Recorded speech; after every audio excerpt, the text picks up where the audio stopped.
नमस्कार, आप देख रहे हैं कैपिटल टीवी का खास शो महाराष्ट्र फाइल्स। आपके साथ मैं हूं परवीन शेख। आपको बताएंगे अब किसने छोड़ा उद्धव ठाकरे का साथ, क्यों शिवसेना यूबीटी में मची है भगदड़, आदित्य ठाकरे पर क्यों भड़के एकनाथ शिंदे, बाबा सिद्दीकी मर्डर केस में क्या है बड़ा खुलासा और क्यों शरद पवार को भतीजे अजीत पवार ने किया फोन। इसके अलावा जानेंगे कौन किसकी बढ़ा रहा है टेंशन, कौन किसे दे रहा है चुनौती।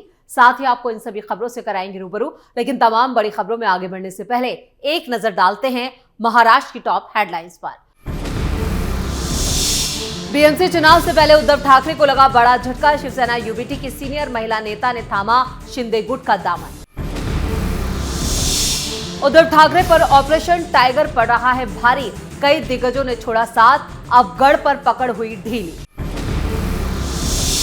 महाराष्ट्र के डिप्टी सीएम एकनाथ शिंदे ने आदित्य ठाकरे पर साधा निशाना, बोले आत्ममंथन करने की जरूरत।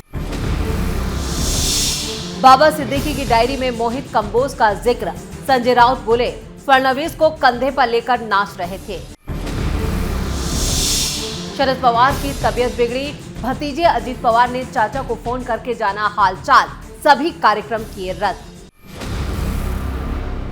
खबरों में सबसे पहले बात उद्धव को लगे झटके की। उद्धव ठाकरे की शिवसेना यूबीटी को 27 जनवरी को बड़ा झटका लगा। पार्टी की सीनियर महिला नेता राजुल पटेल ने एकनाथ शिंदे की शिवसेना का दामन थाम लिया। उन्होंने आरोप लगाया कि लंबे वक्त से शिवसेना यूबीटी में काम करने के बावजूद भी उनकी अनदेखी हुई। राजुल पटेल का पार्टी से अलग होना बीएमसी चुनाव से पहले उद्धव ठाकरे के लिए बड़ा झटका माना जा रहा है। शिवसेना का दामन थामने के बाद उन्होंने कहा, लंबे समय से पार्टी में काम करने के बाद मेरी अनदेखी हुई। एकनाथ शिंदे ने हमेशा आम लोगों के लिए काम किया। बतौर मुख्यमंत्री मैं उनके काम से प्रभावित हुई, इसलिए मैंने पार्टी का दामन थामने का फैसला किया। राजुल पटेल वर्सोवा विधानसभा सीट से चुनाव लड़ना चाहती थी, लेकिन उनकी जगह पार्टी ने हारून खान को मैदान में उतारा। इस सीट से हारून जीत गए। पटेल 3 बार नगर सेवक रह चुकी हैं। वो नगर निगम की अलग अलग समितियों में कई पदों पर काम कर चुकी हैं। वे शिवसेना यूबीटी की सबसे सीनियर महिला नेताओं में से एक के रूप में जानी जाती थी और विधानसभा चुनावों के आयोजकों के रूप में भी काम कर चुकी हैं। उन्होंने साल 2019 में विधानसभा चुनाव भी लड़ा था। माना जा रहा है कि वर्सोवा में उनकी मजबूत पैठ है, जो बीएमसी चुनावों में उद्धव ठाकरे को खासा नुकसान पहुंचा सकती हैं। और खबरों में अब बात उद्धव की पार्टी के विद्रोह की। महाराष्ट्र में निकाय चुनावों से पहले एक बार फिर बड़ा खेल हो रहा है। खबरों के मुताबिक deputy CM Eknath Shinde BJP के साथ मिलकर ऑपरेशन टाइगर को अंजाम देने की फिराक में हैं, जिसमें उनको बड़ी कामयाबी भी मिलती नजर आ रही है। इसी वजह से महाराष्ट्र में फिर से राजनीतिक खलबली तेज है। ऑपरेशन टाइगर के तहत ठाकरे गुट के 6 सांसद और कुछ विधायक शिंदे गुट में शामिल होने वाले हैं। इस बीच इसकी शुरुआत हो गई है।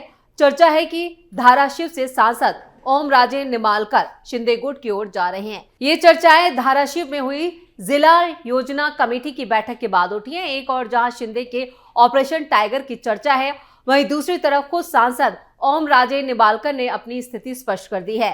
जिला योजना कमेटी की बैठक में हाल ही में धाराशिव में हुई थी और इस बैठक में ही एनसीपी विधायक विक्रम काले ने महायुति की ओर से पालक मंत्री का स्वागत किया था। इसी दौरान प्रताप सरनाइक ने विधायक कैलाश पाटिल पर निशाना साधते हुए कहा कि ओम राजे निंबालकर महायुति के हैं। इसके बाद चर्चा होने लगी कि धाराशिव से ठाकरे को झटका मिलेगा।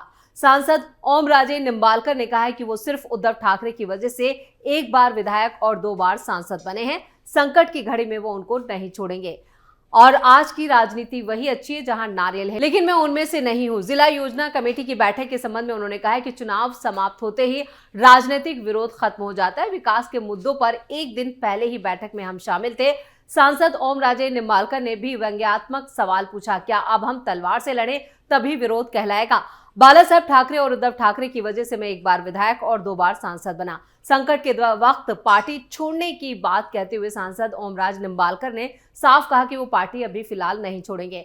चुनाव नतीजों के बाद विधायक कैलाश पाटिल के भी शिंदे गुट में जाने की अफवाह थी। कैलाश पाटिल ने इन चर्चाओं पर अपनी चुप्पी तोड़ते हुए कहा है कि वो कहीं नहीं जा रहे। अगर सत्ता चली गई तो हम पार्टी नहीं छोड़ेंगे। उन्होंने संकल्प व्यक्त किया है कि हम संघर्ष करेंगे और पार्टी को आगे बढ़ाएंगे।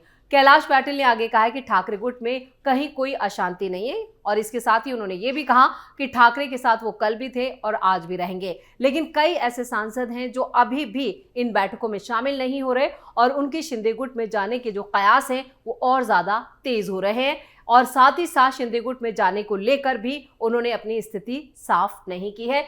वही ठाकरे गुट में विद्रोह को लेकर भी स्थिति जो है वो लगातार नाजुक होती जा रही है और उद्धव ठाकरे भी इस स्थिति को भांप चुके हैं। शायद इसलिए उन्होंने भी खामोशी अख्तियार कर ली है।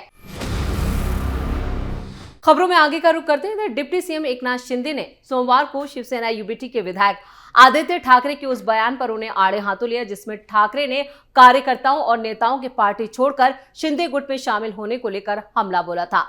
दरअसल आदित्य ठाकरे ने कहा था, हम महाराष्ट्र के लिए लड़ाई लड़ रहे हैं, इससे फर्क नहीं पड़ता कोई जा रहा है, कुछ लोग अपने स्वार्थ के लिए धोखा दे रहे हैं। अब आदित्य ठाकरे के इसी बयान पर एकनाथ शिंदे ने कहा है कि दूसरे दलों से कार्यकर्ताओं का शामिल होना दर्शाता है कि महायुति गठबंधन आने वाले स्थानीय निकाय चुनावों में अच्छे से बहुमत से जीत हासिल करेगा। शिंदे ने आगे कहा, पार्टी छोड़ने वालों पर आदित्य ठाकरे की टिप्पणी अनुचित थी। उन्हें शिवसेना यूबीटी ऐसी बातों में पड़ने की बजाय आत्मनिरीक्षण करना चाहिए। ये लोग जिन्हें आदित्य ठाकरे ने गटर कहा है वो शिवसेना यूबीटी को उसकी जगह दिखाएंगे। शिंदे ने आदित्य ठाकरे पर लाड़की बहन योजना की महिला लाभार्थियों का अपमान करने का भी आरोप लगाया। वहीं आदित्य ने अपनी टूटती हुई पार्टी को बचाने में भी वो पूरी तरह से नाकाम नजर आ रहे हैं, जिससे उनकी बौखलाहट बढ़ गई है। वहीं पार्टी छोड़कर जा रहे नेताओं पर उद्धव ठाकरे ने खामोशी अख्तियार कर ली है। और खबरों में अब्बास सिद्दीकी मर्डर केस की। शिवसेना यूबीटी के सांसद संजय राउत ने महायुति के घटक दलों के बीच गैंग वॉर चलाने का दावा किया है। संजय राउत ने कहा कि बीजेपी, अजित पवार और एकनाथ शिंदे की पार्टी में एक खूंखार गैंग वॉर चल रहा है जिसमें एक दूसरे को धमकी, मारने की धमकी सब चल रहा है। वीडियो से धमकी दी जा रही है। और संजय राउत ने कहा, अगर गृह मंत्री के पास अपना आत्मसम्मान है तो उनको इस पर सोचना चाहिए। बाबा सिद्दीकी मामले पर मोहित कंबोज वही व्यक्ति है जो चुनाव परिणाम के बाद देवेंद्र फडणवीस को कंधे पर लेकर नाच रहे थे। दरअसल बाबा सिद्दीकी हत्याकांड में मुंबई पुलिस ने जो चार्जशीट पेश की है उसमें सीधे तौर पर लॉरेंस बिश्नोई गैंग को वारदात का जिम्मेदार ठहराया है। बाबा सिद्दीकी के बेटे जीशान सिद्दीकी ने यहां पर पुलिस की चार्जशीट पर पहले ही सवाल उठा दिए हैं। जीशान सिद्दीकी ने बताया कि उनके पिता की एक निजी डायरी थी जिसमें वो अपने बारे में लिखते थे और 12 अक्टूबर 2024 को उन्होंने अपनी डायरी में बीजेपी नेता मोहित कंबोज का जिक्र किया था। 12 अक्टूबर को ही बाबा सिद्दीकी को गोली मारी गई थी और मोहित कंबोज ने वारदात से पहले 5:30 बजे से 6 बजे के बीच व्हाट्सएप कॉल के जरिए बाबा सिद्दीकी से बात की थी। बीजेपी नेता कंबोज बांद्रा ईस्ट में मुंद्रा बिल्डर्स प्रोजेक्ट के संबंध में उनके पिता से मिलना चाहते थे। संजय राउत महायुति को लेकर कोई ना कोई दावा करते रहते हैं। वैसे कुछ दिन पहले उन्होंने कहा था कि महाराष्ट्र को तीसरा डिप्टी सीएम मिलेगा। ये भी कहा था कि ये एकनाथ शिंदे गुट का नेता होगा। जब शिवसेना का बंटवारा हुआ था, संजय राउत एकनाथ शिंदे पर हमलावर रहते थे। उन्होंने हाल ही में शिंदे पर हमला करते हुए कहा था कि ये लाचार और डरपोक लोग हैं, ये केंद्रीय जांच एजेंसियों के डर से भाग गए थे।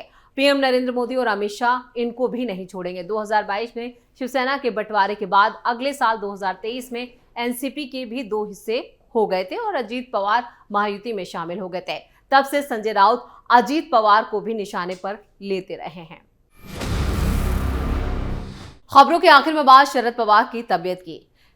राष्ट्रवादी कांग्रेस पार्टी एसपी के प्रमुख शरद पवार को बोलने में तकलीफ और कफ की शिकायत के बाद डॉक्टरों ने आराम करने की सलाह दी है।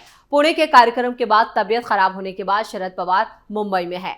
महाराष्ट्र के डिप्टी सीएम अजित पवार ने भी फोन करके अपने चाचा का हाल पूछा और खबरें जो आ रही हैं उनके मुताबिक बताया जा रहा है कि शरद पवार की जो तबीयत है वो ज्यादा खराब हो गई है और उन्हें पूरी तरह से आराम करने को कहा गया है। इधर एनसीपी एसपी ने शरद पवार के सभी सार्वजनिक कार्यक्रमों को रद्द कर दिया है। ताजा अपडेट में यह भी कहा गया है कि उन्हें कफ की समस्या बहुत ज्यादा है, जिसमें कुछ आराम जरूर मिला है लेकिन उन्हें पूरी तरह से बेड रेस्ट की सलाह दी गई है। वैसे पिछले कई दिनों से उनकी तबीयत खराब चल रही है। पुणे में वसंत दादा शुगर इंस्टीट्यूट में एक कार्यक्रम में भाषण के दौरान उन्हें लगातार खांसी हो रही थी और जिसके बाद फिर वो पुणे से कोल्हापुर के दौरे पर गए थे, जहां आयोजित कार्यक्रम में हिस्सा लेने के बाद पवार की तबीयत ज्यादा बिगड़ गई थी। इसके बाद डॉक्टरों ने उन्हें आराम करने की सलाह दी। शरद पवार फिलहाल मुंबई में हैं। बताया ये भी जा रहा है कि शरद पवार के स्वास्थ्य के बारे में जानकारी मिलने पर उनके भतीजे और राज्य के डिप्टी सीएम अजीत पवार ने फोन करके उनका हालचाल पूछा है और जल्द ही वो उनसे मिलने वाले भी हैं। अजीत पवार ने अपने चाचा से पूरी तरह से स्वस्थ होने तक आराम करने का अनुरोध किया है। शरद पवार के अगले कुछ दिनों के लिए जितने भी कार्यक्रम थे, जो सार्वजनिक कार्यक्रम थे, उन्हें रद्द कर दिया गया और यह फैसला इसलिए लिया गया क्योंकि पवार को खांसी की वजह से बोलने में काफी दिक्कत हो रही है। इधर एनसीपी के एक पदाधिकारी ने भी हमें बताया कि खांसी की वजह से उन्हें बोलने में परेशानी होने के कारण डॉक्टरों ने सलाह दी है कि वो सार्वजनिक कार्यक्रमों से हिस्सा उसमें ना ले और पूरी तरह से आराम करें। इसी के साथ महाराष्ट्र फाइल्स में खबरों का सिलसिला यहीं खत्म करते हैं। बाकी खबरों के लिए आप जुड़े रहिए कैपिटल टीवी के साथ। इसके साथ ही वीडियो को लाइक करें, शेयर करें और कैपिटल टीवी को सब्सक्राइब जरूर करें। धन्यवाद।